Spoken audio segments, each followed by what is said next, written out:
Hey everyone, today we're going to talk about a simple, but honestly pretty powerful social tool that could totally change the way you experience your conversations. We're talking about a quick test, a way to see where someone's focus really is. So let's start with a scene that I'm pretty sure we've all been in at some point. It's that classic, one-sided conversation, the kind where you start to feel less like a participant and more like you're just the audience.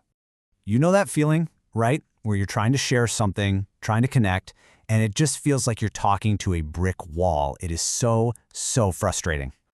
Oh yeah, this is the classic move. You might say something like, "Man, I had such a stressful day."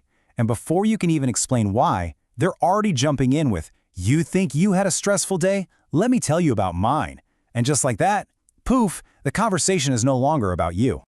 So this isn't just some random annoying thing people do. This pattern actually has a name. And, sometimes giving something a name is the very first step to really seeing it clearly. And here it is, the conversation hijacker. Their special skill is basically taking any conversational road and making sure it leads right back to one place, themselves. It's not a one-time thing, it's a consistent pattern. Okay, so we know it's a frustrating pattern, but sometimes it can be kind of subtle, can't it?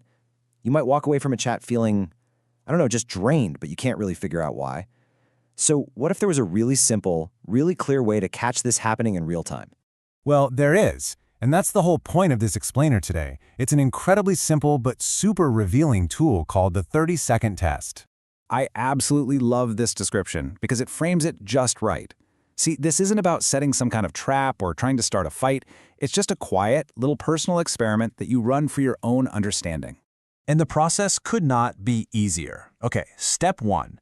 You share a quick personal story. Step 2, as soon as you stop talking, you just mentally start a little timer in your head. And then step 3, you just listen and you count how long it takes them to pivot that conversation right back to themselves. All right, so you've run the test in your head, now what? Let's talk about what the results actually mean, because this is where it gets really interesting. This is it. This is the magic number. The whole key is whether they make that pivot in less than 30 seconds. And yeah, it seems like a really short amount of time, but it tells you so much. If they jump in and hijack the conversation that fast, it is a huge red flag. It tells you they weren't really listening to hear you. They were just waiting for their turn to talk. It's a sign of a massive imbalance in the whole give and take of a conversation. And this comparison right here just nails it. You came to the conversation to share something, to connect. Their priority, on the other hand, was to find an opening to get attention for themselves. Your goals were just on two different planets in that moment. So the whole point of this isn't to go around labeling people. It's to arm yourself with a new kind of awareness. Let's look at this as a practical tool you can actually use. So what do you get from this? Well, you get a really fast read on the health of the conversation.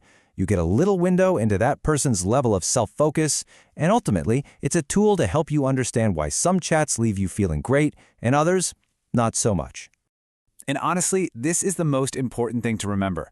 The 30-second test is not a weapon. It's a lens. It's for your own clarity, helping you figure out where you want to spend your social and emotional energy. It's all about understanding the dynamics so you can navigate it better. So I'll just leave you with this question. Now that you have this tool, now that you can see these dynamics a little more clearly, what are you going to do with that new awareness? How might that change your next conversation? Definitely something to think about. Thanks for tuning in.